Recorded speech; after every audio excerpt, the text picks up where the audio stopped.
திருவள்ளூர் மேற்கு மாவட்ட அதிமுக சார்பில் மறைந்த முன்னாள் முதல்வர் புரட்சித் தலைவர் எம்.ஜி.ஆரின் 109வது பிறந்த நாளை முன்னிட்டு கடம்பத்தூர் ஒன்றியம் மற்றும் திருவள்ளூர் நகரத்தில் அவரது திருவுருவப் படத்திற்கு மலர் தூவி மரியாதை செலுத்தி இனிப்புகள் வழங்கி அன்னதானமும் முன்னாள் அமைச்சரும் மாவட்ட செயலாளருமான பி.வி. ரமணா வழங்கினார். மறைந்த முன்னாள் முதல்வரும் அதிமுக நிறுவன தலைவருமான புரட்சித் தலைவர் எம்.ஜி.ஆரின் 109வது பிறந்தநாள் விழா தமிழகம் முழுவதும் கொண்டாடப்பட்டது. அதன்படி திருவள்ளூர் மேற்கு மாவட்டத்தில் திருவள்ளூர் நகரம் மற்றும் கடம்பத்தூர் ஒன்றியத்தில் மாவட்ட செயலாளரும் முன்னாள் அமைச்சருமான பி.வி. ரமணா தலைமையில் புரட்சித் தலைவர் திருவுருவப் படத்திற்கு மாலை அணிவித்து மரியாதை செலுத்தி இனிப்புகள் வழங்கி ஏழை எளிய மக்களுக்கு அன்னதானமும் வழங்கும் நிகழ்ச்சி நடைபெற்றது.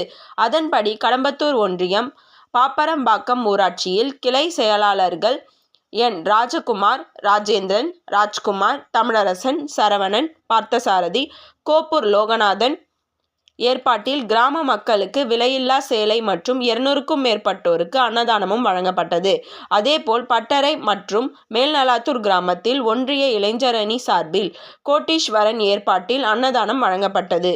அதேபோல் புதுமாவிலங்கை கிராமத்தில் கிளை செயலாளர்கள் திருவீர்கோளம் பிரபு, முரளிதரன், தனுஷ்குமார், ராமு ஏற்பாட்டில் அன்னதானம் வழங்கப்பட்டது. அதேபோல் பேரம்பாக்கத்தில் கிளை செயலாளர் வினோத்குமார், மேலவை பிரதிநிதி மோகன், ஒன்றிய துணை செயலாளர் சுரேஷ் ஏற்பாட்டில் 500க்கும் மேற்பட்டோருக்கு இலவச சேலை மற்றும் சிக்கன் பிரியாணி வழங்கப்பட்டது. அதேபோல் சிற்றம்பாக்கம், மணவாளநகர், விடையூர் உள்ளிட்ட கடம்பத்தூர் ஒன்றிய பகுதிகளிலும் திருவள்ளூர் நகரத்தில் மாவட்ட இளைஞர் அணி தலைவர் எஸ்.ஏ. நேசன், நகர செயலாளர் கந்தசாமி ஏற்பாட்டில் புரட்சித் தலைவர் எம்.ஜி.ஆர் சிலைக்கு மாலை அணிவித்து மரியாதை செலுத்தி புரட்சித் தலைவி அம்மாவின் திருவுருவப் படத்திற்கு மலர் தூவி மரியாதை செலுத்தி இனிப்புகள் வழங்கப்பட்டது. அதேபோல் திருவள்ளூர் போக்குவரத்து பணிமனையில் அண்ணா தொழிற்சங்கம் சார்பில் புதிய நிர்வாகிகள் தேர்வு செய்யப்பட்டதற்கான பெயர் பலகை திறந்து வைத்து புரட்சித் தலைவர் எம்.ஜி.ஆர் பிறந்த நாளை முன்னிட்டு திருவள்ளூர் மண்டல செயலாளர் டி. ராமலிங்கம் தலைமையில் பொதுமக்கள் இருசக்கர வாகனங்களில் செல்பவர்கள், ஆட்டோ, கார், பேருந்தில் செல்பவர்களுக்கு இனிப்பையும் முன்னாள் அமைச்சர் பி.வி. ரமணா வழங்கினார். திருவள்ளூர் மேற்கு மாவட்டம் கடம்பத்தூர் ஒன்றியம் திருவள்ளூர் நகர பகுதிகளில் 15க்கும் மேற்பட்ட இடங்களில் அன்னதானமும் இனிப்பும் இலவச சேலையும் வழங்கும் நிகழ்ச்சியில் மாவட்ட மாணவரணி செயலாளர் பி.வி. பாலாஜி, ஒன்றிய செயலாளர் சூரகாபுரம் எஸ். சுதாகர், மாவட்ட அவைத் தலைவர் இன்பநாதன் மற்றும் முன்னாள் அரசு வழக்கறிஞர் வி.ஆர். ராம்குமார் உட்பட பலர் கலந்து கொண்டனர்.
தள்ளி